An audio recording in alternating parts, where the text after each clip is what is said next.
حکومتیں تمہارے حالات نہیں ٹھیک کر سکتی، حکومتیں تمہارے حالات نہیں بگاڑ سکتی، اللہ کے سائے میں آ جاؤ، ساری دنیا کے فرعون تمہارا کچھ نہ بگاڑ سکیں گے۔ کیا موسیٰ کا فرعون نے کچھ بگاڑا؟ کیا نمرود نے ابراہیم کا کچھ بگاڑا؟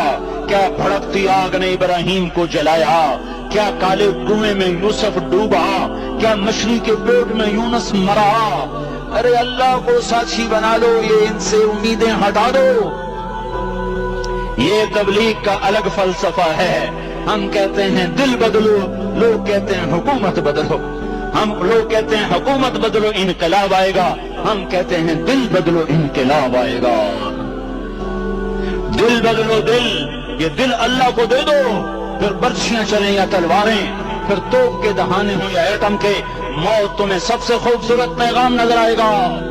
ہاں تعص الالہ وانت تظہر حبہ، هذا لعمری فی الفعال بدیع، لو کان حبک صادقا لأطعتہ، ان المحب لمن يحب مطیع۔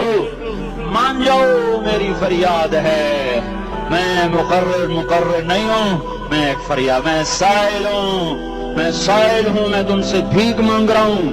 اللہ رسول کی زندگی والی پاک زندگی اپنا لو، یہ گندی زندگی، یہ مغرب کی کالی تہذیب، یہ مغرب کی بے حیا زندگی، یہ بوائے فرینڈ، یہ گرل فرینڈ کلچر، یہ گندے انڈے ہیں، یہ ابلے ہوئے گٹر ہیں، یہ ابلتے ہوئے گٹر ہیں، یہ ناچ گانے کی محفلیں، یہ تھرکتے ہوئے بدن اور یہ کھنکھناتے ہوئے جام، یہ بے حیا آوارہ جوانیاں، یہ غلاظت ہے، یہ غلاظت ہے، یہ گندگی ہے، یہ ابلتا ہوا گٹر ہے، ابلتا ہوا گٹر ہے۔ آ جاؤ، واپس آ جاؤ، اللہ کے محبوب کی پاک زندگی، اللہ کے محبوب کی پاکیزہ زندگی، اللہ کے محبوب کا روشن راستہ، اللہ کے محبوب کا علی شان دین، اللہ کے محبوب کا مبارک پیغام، اللہ کے محبوب کی خوبصورت سیرت جو صورت میں بھی اعلیٰ۔